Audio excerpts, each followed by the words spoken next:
Welcome to another long ass video. Be sure to stick around to the end of the video where I will delve more into this topic at night. Most of the video will be during the day. That's all I got for you now. On with the video. Ooh, a lot of cute girls around here. Damn, hard to keep eyes on the road. Hey guys, it's Victor, and I got a short one for you today on the bicycle. As we tour around Nagoya Station. This is going towards Sasashima, but I'll be taking a left here onto Hyakumeter-doru, which is considered the biggest street in Japan. Right there. That'll lead to it right there. Anyway, I got a little question for you today. I'm a romantic. I gotta tell you that. Maybe you go, oh, it's a green light. I'm a romantic, okay? I swear to God, when if you ever had the pleasure of dating me, you would know that I'm a romantic. Unless we were in a more of a physical relationship, in which case I was just okay, enough of that. Let's get serious, okay? So this is what it's about, because I want to keep this kind of short. A couple people on Twitter are complaining that they can't come back into the country until April 2021. And I thought I would talk about that for a minute. One of them, I think his name was like This Japan or something. He has a kind of a samurai icon on Twitter. Apparently he has a blog. I don't think he makes videos, but I don't know. I don't really know him, but I've been following him, I guess. I did not even notice I was following him. The name actually doesn't sound familiar, but apparently I'm following him on Twitter. Okay, so he apparently has been living in Japan for 16 years, and he's been told that he cannot come back until April 2021, but he says he's still paying rent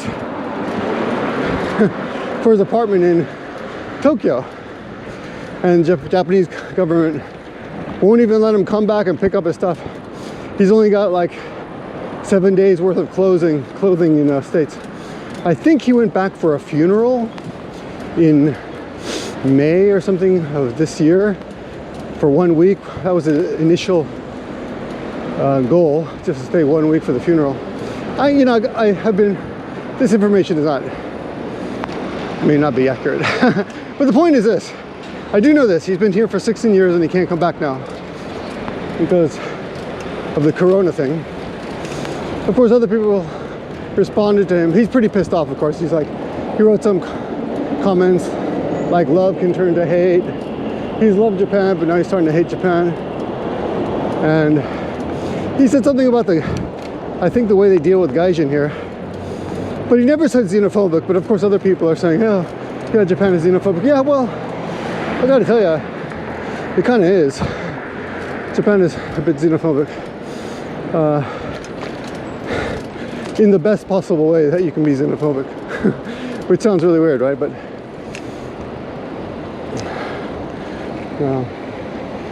we're gonna cut across traffic here. Yeah. This is Hotel Zero. It's a love hotel. I've never been there, but I've always been intrigued by the name Hotel Zero. Come make love here. Yeah. We'll take care of you. Okay, well, back to the issue at hand. Japan is xenophobic. Can't really deny that, but it's a more of a, I think, naive xenophobia. Not really a malicious KKK type of racism, you know. It's very different. They're super friendly to foreigners, but they don't think we can adapt here. I think a lot of this xenophobia is based not so much on dislike of foreigners, but the belief that we can never assimilate into the culture, and we can't, yeah, well, that's basically it. And the belief that Japan is so special that it's impossible for the foreigners really to live here, which is not true. I mean, obviously. I do have to admit kind of a, what do we call it? conundrum or hypocrisy even, maybe, in that I support immigration in the States, and I think the whole idea of immigration is, and the wall's ridiculous. I mean, I understand it from a practical government point of view. You just can't open the borders. I'm not for open borders, so to speak. But when you really look at things, I mean, from a really larger philosophical point of view, it's all really ridiculous. I mean, we were all born or were able to get to America, not really, most of us, through any fault of our own, or our parents either brought us, like in my case, my parents brought me to America when I was a baby. I was a year old, a year and a half. And most of us, or most of you guys, were born there. So, yay, you did that brave thing, and you were born in a country. You're lucky enough to be born in a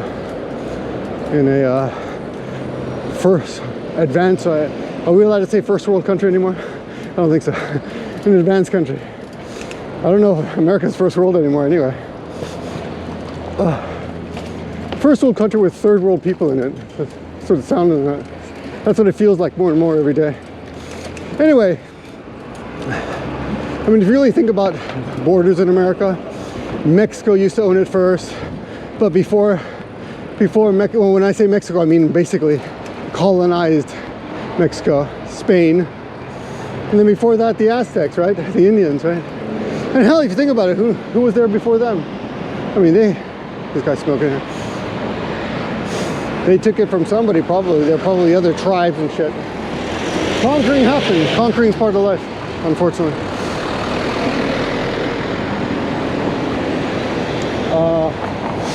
And the whole border thing is ridiculous. There's an American Indian who's, I think I mentioned this the other day. He's part of Congress. He's a member of Congress, I don't know what, lower house, I imagine. And he was holding some kind of protest. And another congressman wanted to know if he was in the country legally. It just shows you how ridiculous everything is, right? The mentality. I mean, really, dude? You're asking an American Indian if he's here illegally or legally? It's just... wow. Hold on here. I'm waiting for the green light. Anyway, so what I'm saying is basically borders are kind of silly if you think about it. I mean, we're all humans, and it's a kind of an arbitrary line and created by conquering. But again, I see the practicality of it, okay? So, back to my conundrum or my hypocrisy. I am for immigration. I think what Trump is doing is kind of crazy, trying to limit immigration. Extremely, I mean, like the DACA kids. Fuck, man. I mean, excuse me, duck, man. I gotta learn to stop cursing. They should just forgive all the DACA students. You know, I just heard that there's a secret university in Georgia because DACA students are not allowed to go to public university in Georgia. So they made an underground university there, which seems crazy to me. And you hear stories all the time about American veterans who've been kicked out of the country after serving, you know, serving for the government here, serving in the armed forces and all that. Anyway, yeah, it's too much. The anti-immigration vibe from this administration is just too much. I gotta loosen that up. Anyway, but back to Japan. So, the hypocrisy begins with the fact that I support immigration, but I live in a country that does not. And I gotta tell you, I don't know if it would be a good idea here to suddenly open the door and let hundreds of thousands of people in, because that's what's happening in America and Canada, right? They let, I don't even know what the number is, but I'm pretty sure it's like over 100,000 people in a year. Where would you put a bunch of people who could not speak Japanese, you know, in Japan? Where would you put them? What would they do? Factory work? Yeah, well, there's not that many factories here. A lot of those jobs have been moved to China. Japanese companies own factories in China. There are factories here still, but I think not as many. I mean, well, you know, I think what would happen is if we agreed that it was the moral thing to do, which I do agree, Japan would just have to adopt. Japan would step up, you know. That's what happens. People say, oh, but we can't deal with it. It's like having a kid. People say, oh, I'm not ready to have a kid. I can't afford a kid. But people do. I mean, people who can't afford kids have kids, and they get by. You know. What is that? What is that expression? Need is the mother of invention. Oh, necessity. That's it. Necessity is the mother of invention. This woman's squatting over here in front of the pig. So Japan suddenly allowed 100,000 people in every year. They would create the infrastructure needed to deal with these people. These people, with immigrants. That sounded racist, huh? Yeah. Okay, so, but at the time being, let's get back to the original problem is, for the time being, wow, I meant this one to be short, but it's gonna be long. For the time being, what's wrong with it? For the time being, Japan is closed until April 2021 to tourists. They cannot come. And who knows, maybe, depending on what happened with Corona, that may last a little bit longer, so we'll see. Anyway, but back to my question. Do you think that a guy should allow his girlfriend to come in? And this is why I brought up all that other shit, because on a philosophical level, I would say, yeah. I mean, why is the government closed? Just because they're not married, you know, marriage is such a, I mean, it's a legal status, but can you say that people who are in love are less than married? Well, on an emotional level, no. I probably, well, I'm married now, but I mean, I have felt, it would be a lie for me to say that I've never felt more until I met the girl that I married. And when I was in high school, man, the hormones were kicking in hardcore, you know? So, there's you've heard the expression puppy love, right? That's something I heard about puppy love that I thought was very interesting. People write off puppy love as if it's nothing, and teenage love as if it's nothing compared to adult love, right? But I think all human beings love as much as they can at that time of their lives. So if you're a 7-year-old and you're, I don't know if, when you start getting puppy love, 7 years old, I don't know. But if you're a kid and you have what people would label as puppy love, that still hurts and feels as strong as anything an adult would feel for that kid, you know? So you can't just write it off, I think. That's my opinion.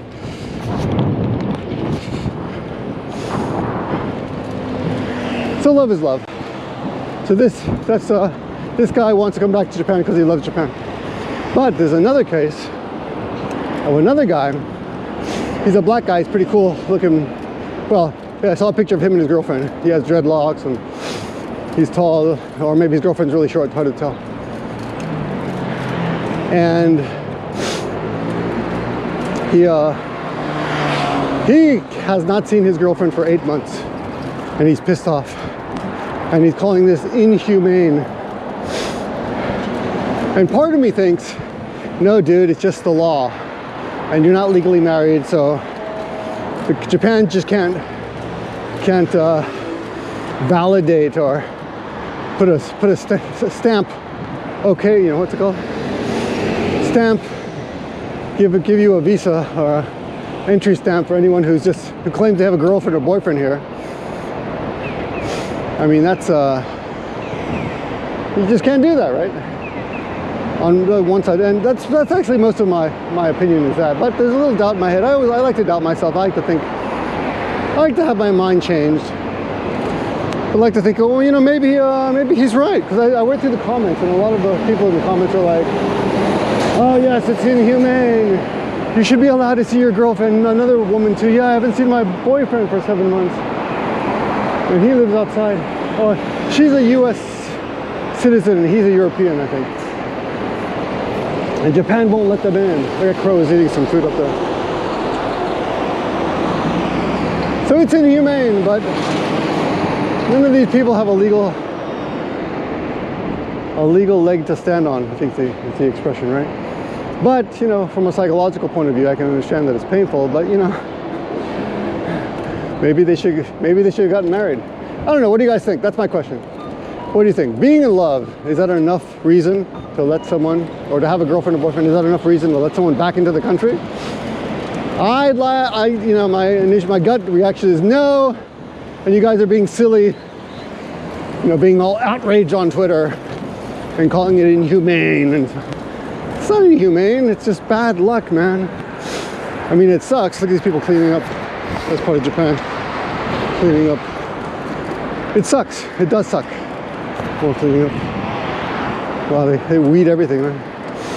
But it's not inhumane. It's not torture. It's not xenophobia. It's the rule. It's the law. Of course, the country has to let its own citizens in. But just because you live here, doesn't have to let you in. So that's my opinion, but I'm not sticking with it. I'd like to hear what you think.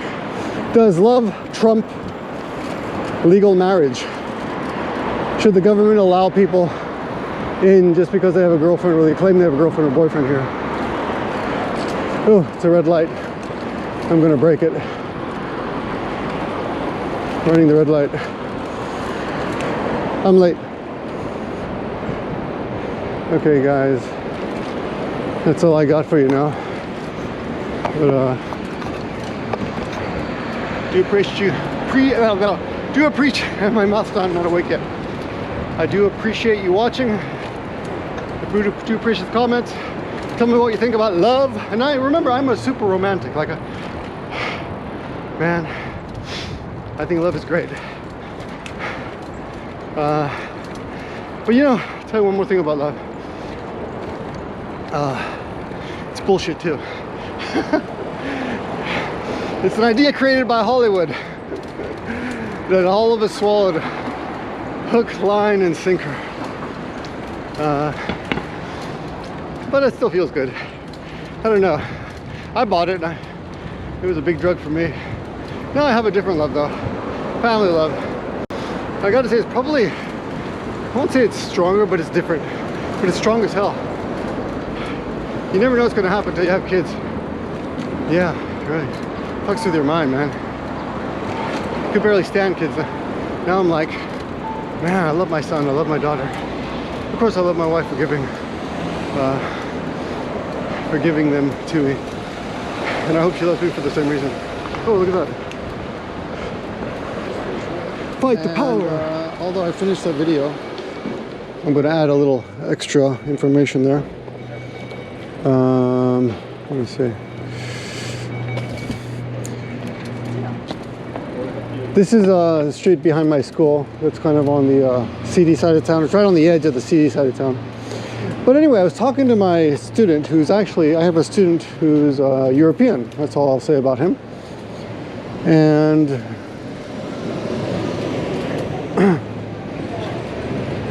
look at all these smokers here. I asked him about, you know, what does he think about love, and if a boyfriend can't see his girlfriend for 8 months, is it inhumane?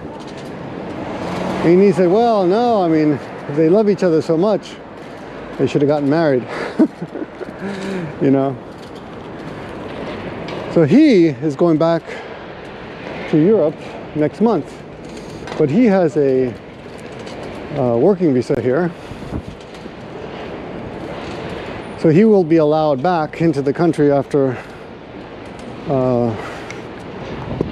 his visit in Europe is over. He'll come back. So I asked him, we were thinking about this, like, what if you got married Of course, he's not going to get married, but what if you got married while you were back in Europe? Could you bring your wife over? And we figure probably if you have a resident visa over here, if you have a resident visa, you could probably bring your wife with you. But we don't know for sure. We don't know. We'd have to look into that, but you know, maybe there's a special, you could apply for one, and if you were married. So I have an idea.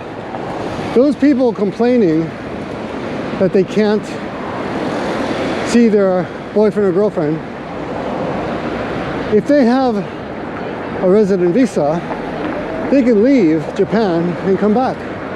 And if it means that much to them, they can leave their job, take a break from the job, go to that country where their lover, their boyfriend, girlfriend is not lover. What is this? These lines are crazy, man. Come on. Sumimasen. Sumimasen. They can go to their respective country and marry that person and then bring them back. What do you think? That's my solution. Who knows? Anyway, he's a funny student, this guy. He asked me all these